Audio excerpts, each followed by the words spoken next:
നീർച്ചാൽ തേടുന്ന മാൻപേടയെപ്പോലെ ദൈവമേ, എൻ്റെ ഹൃദയം അങ്ങയെ തേടുന്നു. എൻ്റെ ഹൃദയം ദൈവത്തിനായി ദാഹിക്കുന്നു, ജീവിക്കുന്ന ദൈവത്തിനു വേണ്ടി തന്നെ. എപ്പോഴാണ് എനിക്ക് ദൈവസന്നിധിയിലെത്തി അവിടുത്തെ കാണാൻ കഴിയുക? രാപകൽ കണ്ണീർ എൻ്റെ ഭക്ഷണമായി. എവിടെ നിന്റെ ദൈവമെന്ന് ഓരോരുത്തർ നിരന്തരം എന്നോട് ചോദിച്ചു. ജനക്കൂട്ടത്തോടൊപ്പം ഞാൻ പോയി. ദേവാലയത്തിലേക്ക് ഞാൻ അവരെ ഘോഷയാത്രയായി നയിച്ചു. ആഹ്ലാദാരവവും കൃതജ്ഞതാഗീതങ്ങളും ഉയർന്നു. ജനം ആർത്തുല്ലസിച്ചു. ഹൃദയം പൊട്ടി കരയുമ്പോൾ ഞാൻ ഇതെല്ലാം ഓർക്കുന്നു. എൻ്റെ ആത്മാവെ, നീ എന്തിനു വിഷാദിക്കുന്നു? നീ എന്തിനു നെടുവീർപ്പിടുന്നു? ദൈവത്തിൽ പ്രത്യാശ വയ്ക്കുക. എൻ്റെ സഹായവും ദൈവവുമായ അവിടുത്തെ ഞാൻ വീണ്ടും പുകഴ്ത്തും. എൻ്റെ ആത്മാവ് വിഷാദം പൂണ്ടിരിക്കുന്നു.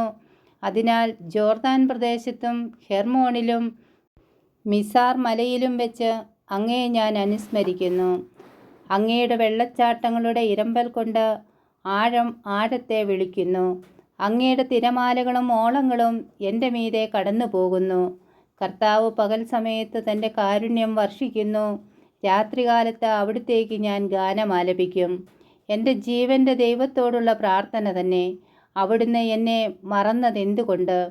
ശത്രുവിൻ്റെ പീഡനം മൂലം എനിക്ക് വിലപിക്കേണ്ടി വന്നതെന്തുകൊണ്ട് എന്ന് എൻ്റെ രക്ഷാശിലയായ ദൈവത്തോട് ഞാൻ ചോദിക്കും. നിന്റെ ദൈവം എവിടെയെന്ന് ശത്രുക്കൾ എന്നോട് ചോദിക്കുന്നു. മാരകമായ മുറിവ് പോലെ ആ നിന്ദനം ഞാൻ ഏൽക്കുന്നു. എൻ്റെ ആത്മാവെ, നീ എന്തിനു വിഷാദിക്കുന്നു? നീ എന്തിനു നെടുവീർപ്പിടുന്നു?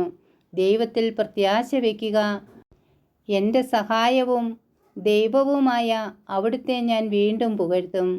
സങ്കീർത്തനം 42. ദൈവത്തിനു വേണ്ടി ദാഹിക്കുന്നു.